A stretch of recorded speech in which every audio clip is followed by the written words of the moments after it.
ओम श्री गणेशाय नमः। ओम नमः शिवाय। मेरुगिरी के स्कंद सरोवर के तट पर मुनियों का सनत कुमार जी से मिलना, भगवान नंदी का वहां आना और दृष्टिपात मात्र से पाश छेदन एवं ज्ञान योग का उपदेश करके चले जाना, शिव पुराण की महिमा तथा ग्रंथ का उपसंहार। सूची कहते हैं, वह मेरु पर्वत पर सागर के समान एक विशाल सरोवर है जिसका नाम स्कंद सर है। उसका जल अमृत के समान स्वादिष्ट, शीतल, स्वच्छ, अगाध और हल्का है। वह सरोवर सब ओर से स्फटिक मणि के शिलाखंडों द्वारा संगठित हुआ है।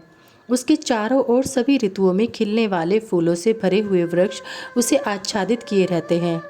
उस सरोवर में सेवार, उत्पल, कमल और कुमुद के पुष्प तारों के समान शोभा पाते हैं और तरंगे बादलों के समान उठती रहती हैं, जिससे जान पड़ता है कि आकाश ही भूमि पर उतर आया है। वहाँ सुखपूर्वक उतरने चढ़ने के लिए सुंदर घाट और सीढ़ियाँ हैं। वहाँ की भूमि नीली शिलाओं से आवृत है। आठों दिशाओं की ओर से वह सरोवर बड़ी शोभा पाता है। वहाँ बहुत से लोग नहाने के लिए उतरते हैं और कितने ही नहाकर निकलते रहते हैं।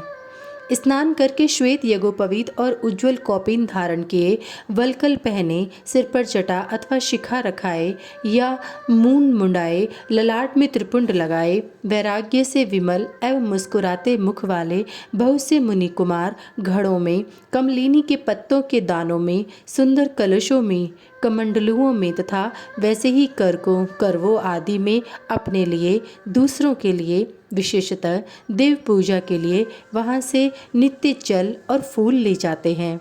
वहाँ इष्ट और श्रेष्ठ पुरुष जल में स्नान करते देखे जाते हैं।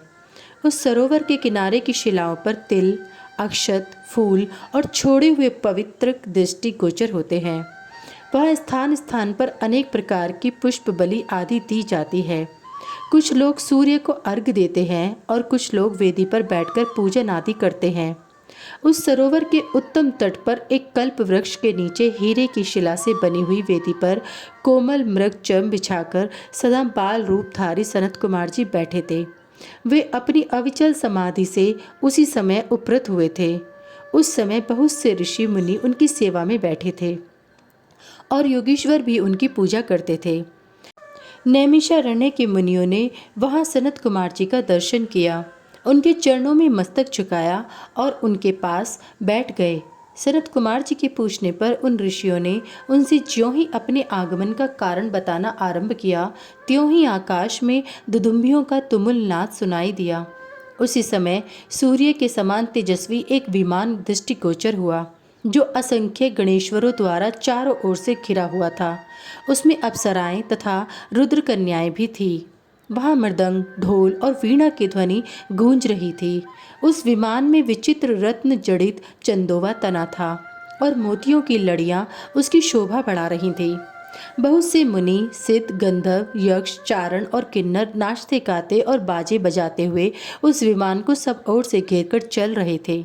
उसमें वृषभ चिन्ह से युक्त और मूंगे के दंड से विभूषित ध्वजा पताका फहरा रही थी, जो उसके गोपुर की शोभा बढ़ाती थी। उस विमान के मध्य भाग में दो चवरों के बीच चंद्रमा के समान उज्ज्वल मणिमय दंड वाले शुद्ध छत्र के नीचे दिव्य सिंहासन पर शिलाद पुत्र नंदी देवी सुयशा के साथ बैठे थे। वे अपनी कांति से, शरीर से तथा तीनों नेत्रों से बड़ी शोभा पा रहे थे। भगवान शंकर को आवश्यक कार्यों की सूचना देने वाले वे नंदी मानो जगत सृष्टा शिव के अलंघनीय आदेश का मूर्तिमान स्वरूप होकर वहां आए थे, अथवा उनके रूप में मानो साक्षात शंभु का संपूर्ण अनुग्रही साकार रूप धारण करके वहां सबके सामने उपस्थित हुआ था। शोभाशाली श्रेष्ठ त्रिशूल ही उनका आयुध था। वे विश्वेश्वर गणों के अध्यक्ष हैं और दूसरे विश्वनाथ की भांति शक्तिशाली हैं। उनमें विश्व सृष्टा विधाताओं का भी निग्रह और अनुग्रह करने की शक्ति है। उनकी चार भुजाएं हैं, अंग अंग से उदारता सूचित होती है। वे चंद्रलेखा से विभूषित हैं। कंठ में नाग और मस्तक पर चंद्रमा उनके अलंकार है।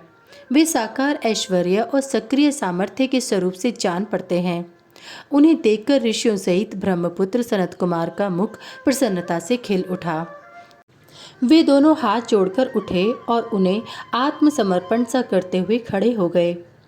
इतने में ही वह विमान धरती पर आ गया। सनत कुमार ने देव नंदी को साष्टांग प्रणाम करके उनकी स्तुति की और मुनियों का परिचय देते हुए कहा, ये 6 कुलों में उत्पन्न ऋषि हैं जो नैमिषारण्य में दीर्घकाल से सत्र का अनुष्ठान करते थे। ब्रह्मा जी के आदेश से आपका दर्शन करने के लिए ये लोग पहले से ही यहाँ आए हुए हैं।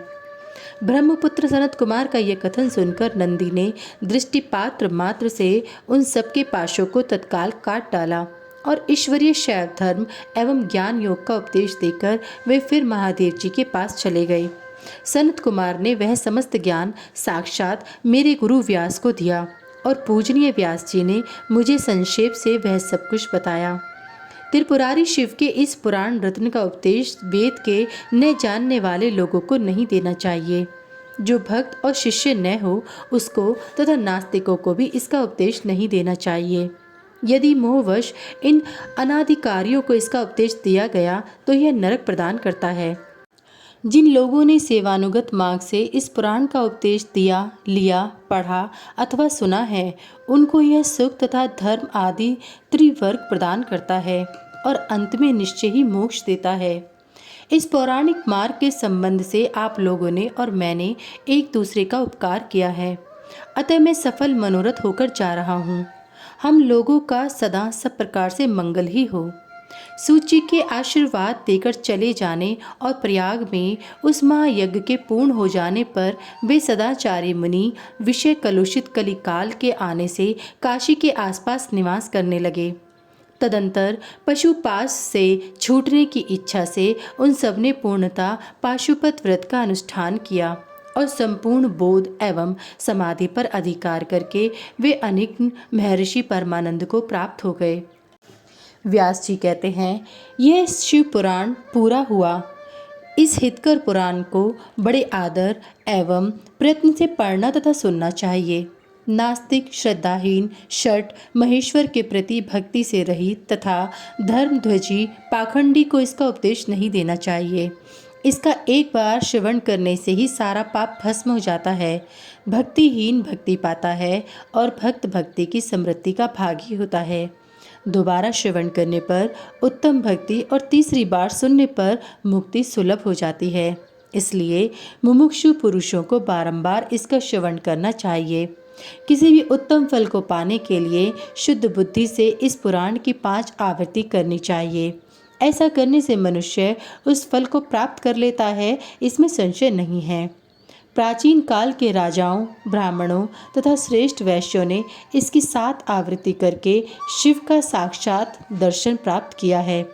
जो मनुष्य भक्ति परायण हो इसका श्रवण करेगा, वह भी इहलोक में संपूर्ण भोगों का उपभोग करके अंत में मोक्ष प्राप्त कर लेगा। यह श्रेष्ठ शिव पुराण भगवान शिव को अत्यंत प्रिय है। यह वेद के तुल्य माननीय, भोग और मोक्ष देने वाला तथा भक्ति भाव को बढ़ाने वाला है। अपने प्रमथगणों तथा दोनों पुत्रों तथा देवी पार्वती जी के साथ भगवान शंकर इस पुराण के वक्ता और श्रोता का सदा कल्याण करें। अध्याय 41 समाप्त। वायव्य संगीता संपूर्ण। शिव पुराण संपूर्ण। सभी वेद और पुराण सुनने के लिए हमारे इस चैनल को सब्सक्राइब करें और सभी वीडियो को लाइक करें। अगर मुझसे पढ़ने में कोई त्रुटि हो गई हो तो कृपया मुझे क्षमा करें और कमेंट में हर हर महादेव लिखना ना भूलें।